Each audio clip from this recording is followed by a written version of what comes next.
كما باركت على إبراهيم وعلى آل إبراهيم إنك حميد مجيد. الحمد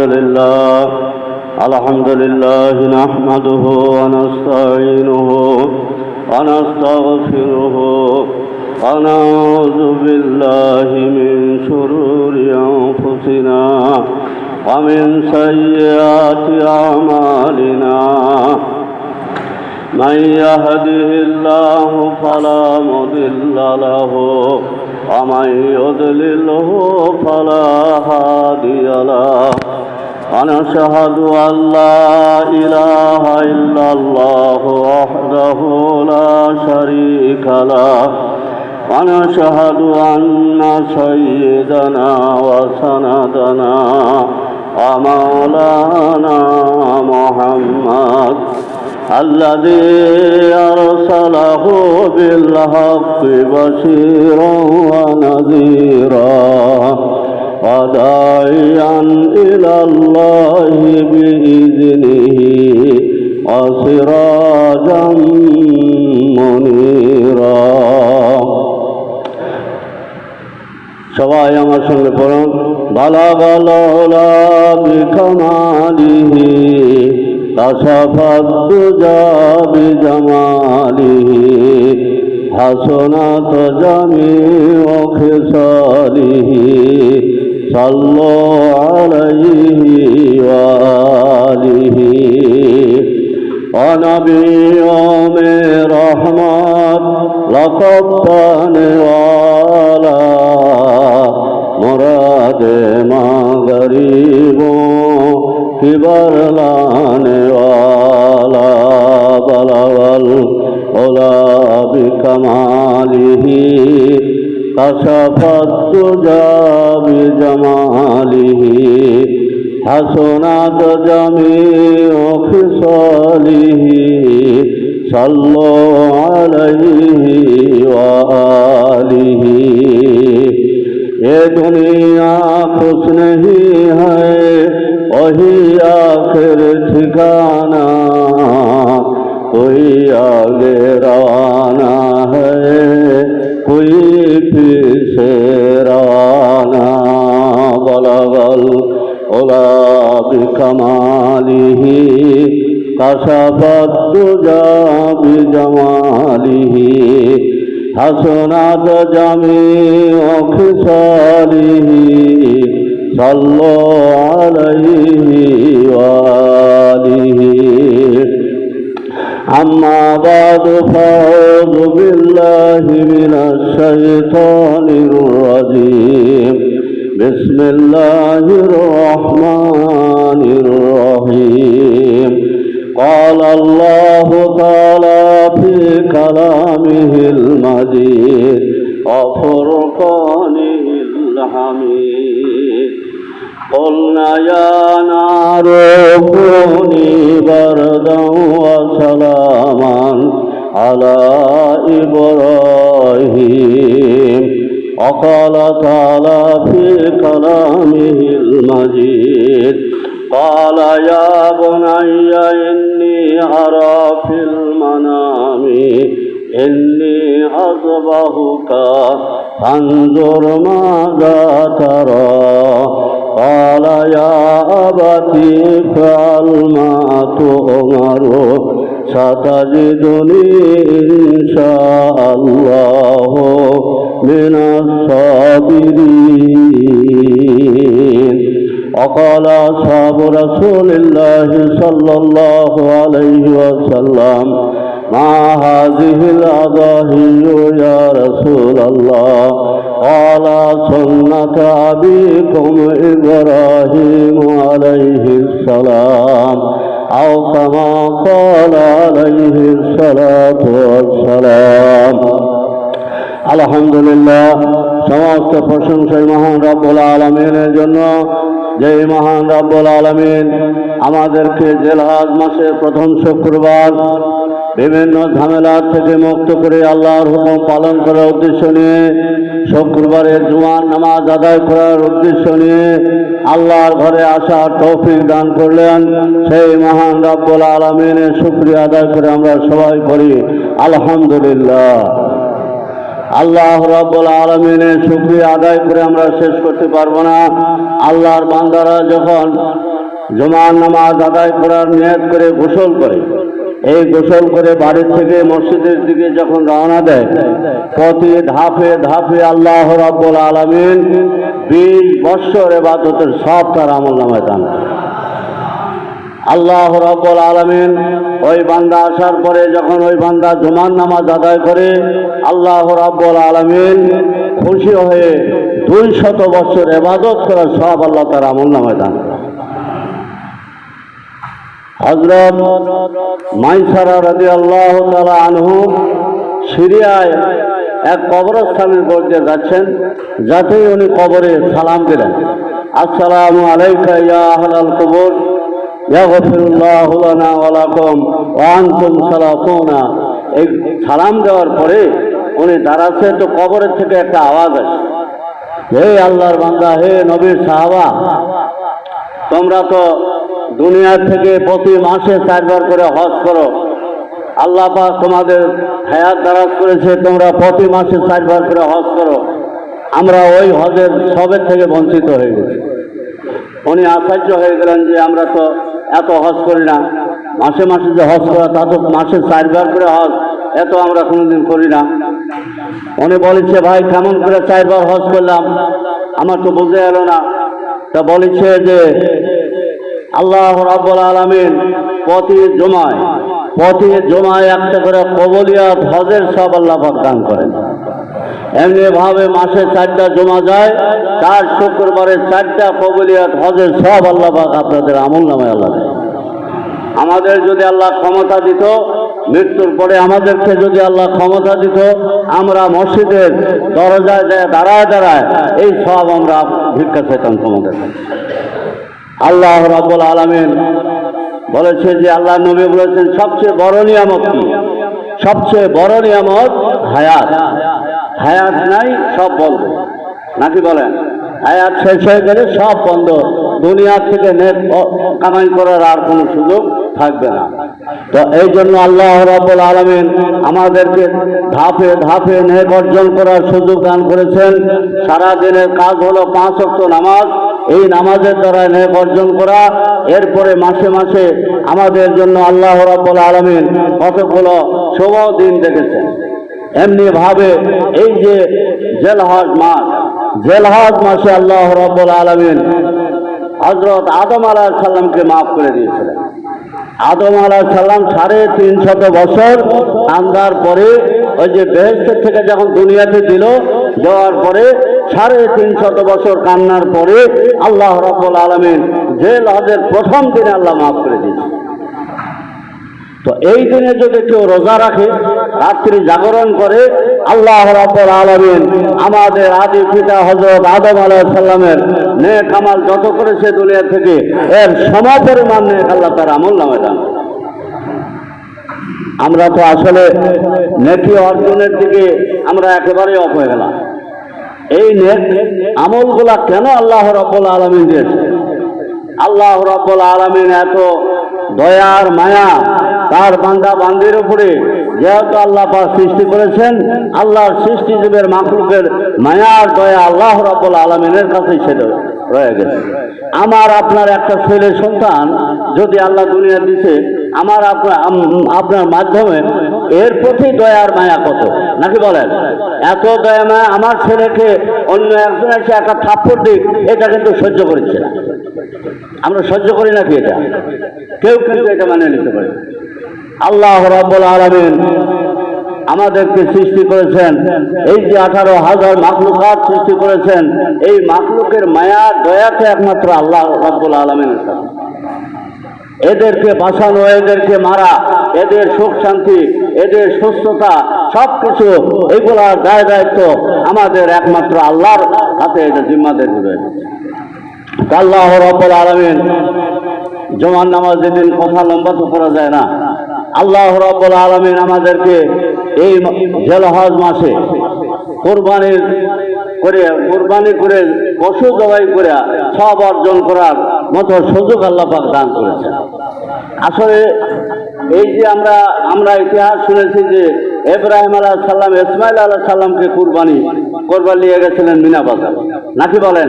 এটা তো শুনছি আমরা অনেকেই। আল্লাহ নবী কি বলছে তা জানেন। যদি ইসমাইলের কুরবানি হয়ে যেত তাহলে এই প্রত্যেক মানুষেরই তাদের সন্তানকে কুরবানি করে দেবে। গোশত খাওয়া তো দূরের কথা, নিজের সন্তানকে নিজে কুরবানি দেওয়া লাগে। আসলে আল্লাহর আদেশ যেটা হয়ে গেছে, নবী যেটা আদেশ করেছেন সেটা কিন্তু আমরা মানতে বাধ্য, নত শিরে মানতে বাধ্য, নাকি বলেন? যেটাকে আল্লাহর নবী মানে না করেছে সেটা আমাদের জন্য হারাম হয়ে গেছে, যেটা আদেশ করেছে সেটা পালন করা ফরজ হয়ে গেছে, ওয়াজিব হয়ে গেছে। এই যে কোরবানি, হাজার হাজার লাখ লাখ টাকা খরচ করে এই কোরবানি করে দেওয়ার কি প্রয়োজন বাদে? আল্লাহ নবীর আদেশ বিধায় মানুষ পাগল করা হয়ে গেছে এটা পালন করার জন্য। অনুরূপ মনে করছেন যে সন্তানের উপরে আদেশ আসলে আমরা পারতাম না, এটা কিন্তু না। এমন আল্লাহ পাক দেন ঘুরাই দিলেনি, নিজের সন্তানকে নিজেই কোরবানি করা লাগে, আল্লাহর আদেশ পালন করে দেওয়া লাগে। আল্লাহ রাব্বুল আলামিন নেককার যাদেরকে আল্লাহ পাক নেককার হিসেবে পছন্দ করেছেন, অনেক সময় পরীক্ষা দিয়েছেন। যেমনি ভাবে ইব্রাহিম আলাইহিস সালামকে আল্লাহ রাব্বুল আলামিন পরীক্ষা করেছিলেন। কিভাবে পরীক্ষা করেছিলেন? আল্লাহ রাব্বুল আলামিন ইব্রাহিম আলাইহিস সালামকে স্বপ্নে দেখালেন যে তোমার মহব্বতের যে বস্তুকে তুমি কুরবানি করো, সরাসরি তোমার ছেলেকেই কোরবানি করে। ইব্রাহিম আলাইহিস সালামের উপরে আয়াত নাযিল হয়ে গেল, ক্বালা ইয়া বুনাইয়া ইন্নী আরা ফিল মানামি।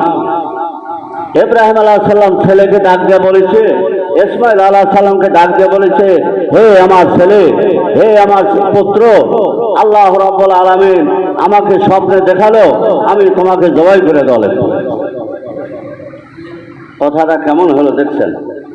কত বড় কঠোর আদেশ এসে গেল।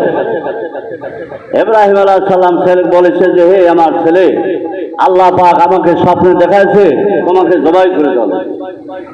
আর কেমন সন্তান আল্লাহ পাক দিয়েছিল, ছেলে কি বলেছে দেখেন, ইন্নী আযবাহুকা, তোমাকে জবাই করতে হবে, ফানজুর মাযা তারা, তুমি একটু চিন্তা ভাবনা করে দেখো কি করা যায়, তোমার মতামত কি? ছেলের কাছে পরামর্শ চাই যে আমি তো স্বপ্নে দেখলাম যে তোমাকে জবাই করে দেওয়া হয়েছে, তুমি একটু চিন্তা ভাবনা করো, ফানজুর মাযা তারা, তুমি একটু চিন্তা ভাবনা করো এই ব্যাপারে তোমার মতামত কি? ছেলে কি বলেছে?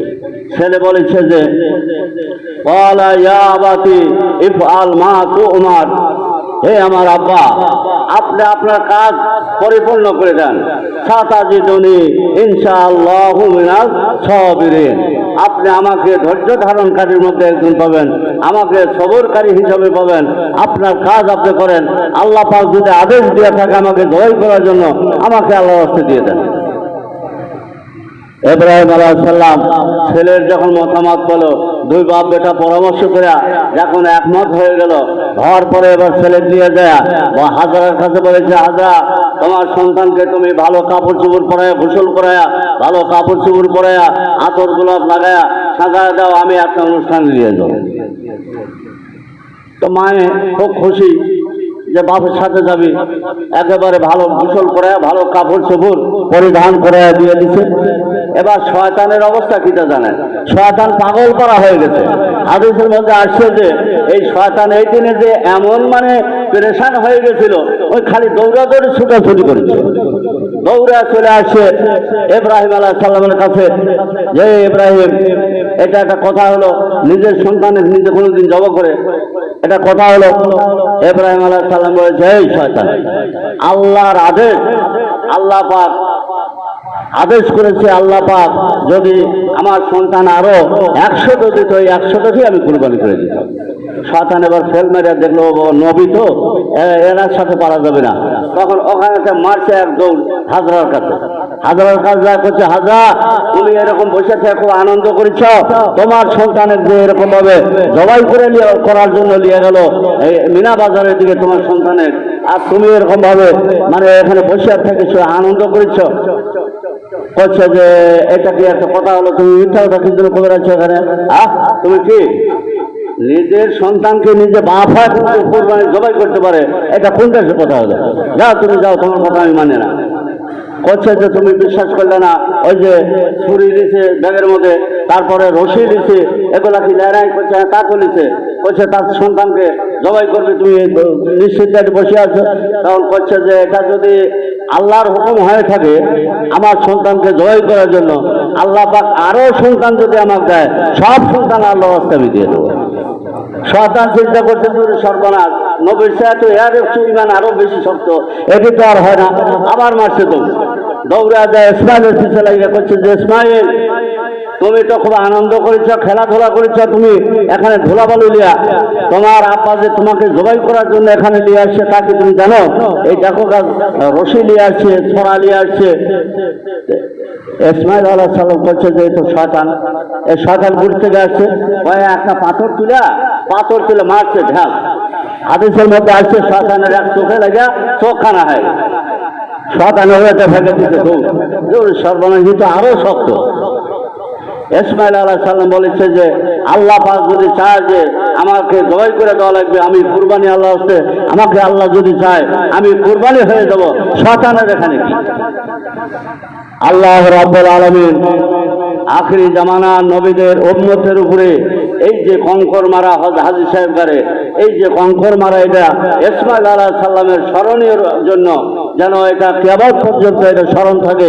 ইসমাইল আলাইহিস সালাম শয়তানের কঙ্কর মেরেছিল, এই কঙ্কর মারাটা আখিরি জামানার উম্মতের উপরে ওয়াজিব হয়ে গেছেন। সবাই বলেন সুবহানাল্লাহ। ইসমাইল আলাইহিস সালাম, হযরত ইব্রাহিম আলাইহিস সালাম, ইসমাইল আলাইহিস সালামকে আমি একটু সংক্ষিপ্ত করে কথা তো বহুত বড় লম্বাই ঘটনা, কোরআনের তাফসীর। ইব্রাহিম আলাইহিস সালাম, এবার ইব্রাহিম আলাইহিস সালামকে ছেলে ইসমাইল আলাইহিস সালাম পরামর্শ দিচ্ছে, আব্বা আমাকে তো জবাই করবেন, কিন্তু আমাকে আগে চোখ বাঁধেন, কেননা আমার সহায় আমাকে যখন ছড়া চালাবেন আমার চোখে চোখ পড়লে আপনার মায়া আসবে। একটা ওসিয়ত, আর একটা ওসিয়ত আমি করে যাই, সেটা হলো যে আমার কাপড় চোপড়, আপনার কাপড় চোপড় গুলা গোটায় নেবেন, আমার এই রক্ত যেন আপনার কাপড়ে না পড়ে, কেননা এই রক্ত যদি আমার আম্মা দেখে তাহলে আমার আম্মা দুশ্চিন্তা হয়ে যাবে, ইমানের দিক দিয়ে দুর্বল হয়ে পড়বে, কাজে এটা যেন তা না দেখে। আর আমার এই কাপড় চোপড় গুলা নিয়ে যায় আমার আম্মার কাছে জমা দিবেন, এই আমার আম্মা যেন এই কাপড় চোপড় গুলা দেখে। তিন, যে ছোট ছোট বাচ্চাদেরকে আমার আম্মার সঙ্গে সাক্ষাৎ করবে দেবেন না, ওই বাচ্চাগুলা দেখলে আমার কথা মনে উঠবে, আমার আম্মা তখন ইমানের দিকে দুর্বল হয়ে পড়বে।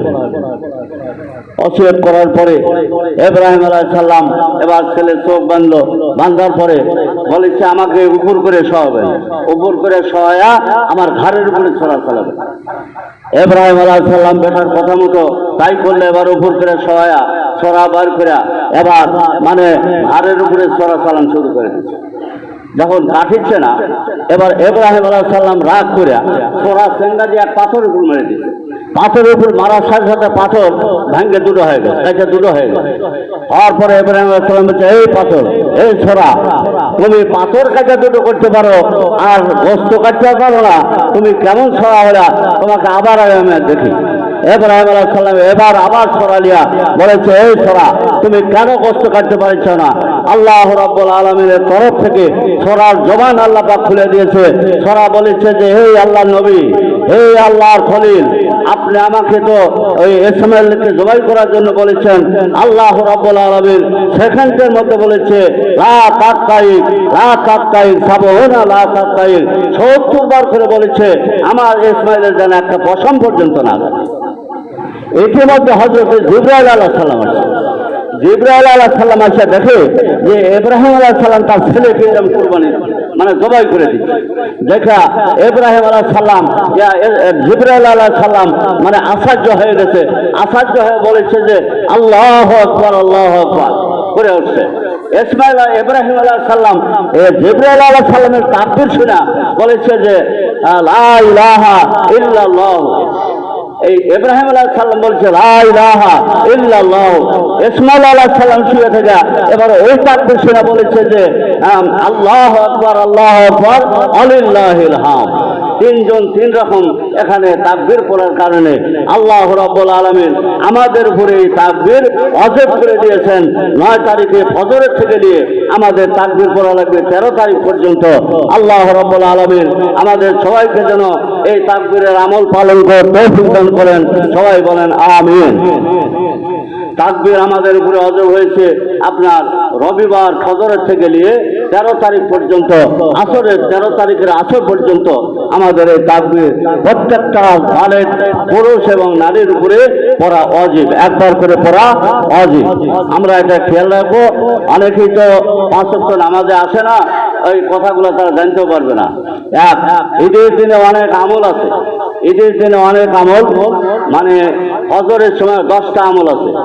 সকাল সকালে ওঠা, মহল্লার মসজিদে নামাজ আদায় করা, মেসাওয়াক করা, গোসল করা, সাধ্য মতো ভালো পোশাক পরিধান করা, এমনি ভাবে আপনার সকাল সকালে ঈদগাহে যাওয়া, এই ঈদুল আজহার নামাজটা সকাল সকালে আদায় করা, যাওয়ার সময় আপনার জোরে জোরে আওয়াজে মানে আল্লাহু আকবার আল্লাহু আকবার লা ইলাহা ইল্লাল্লাহু আল্লাহু আকবার আল্লাহু আকবার লিল্লাহিল হামদ, এই দোয়াটা মানে তাকবীরটা পড়তে পড়তে যাওয়া, আসার সময় এক রাস্তায় যাওয়া আর এক রাস্তায় আসা, এমনি ভাবে 10টা আমল আমাদের জন্য আছে।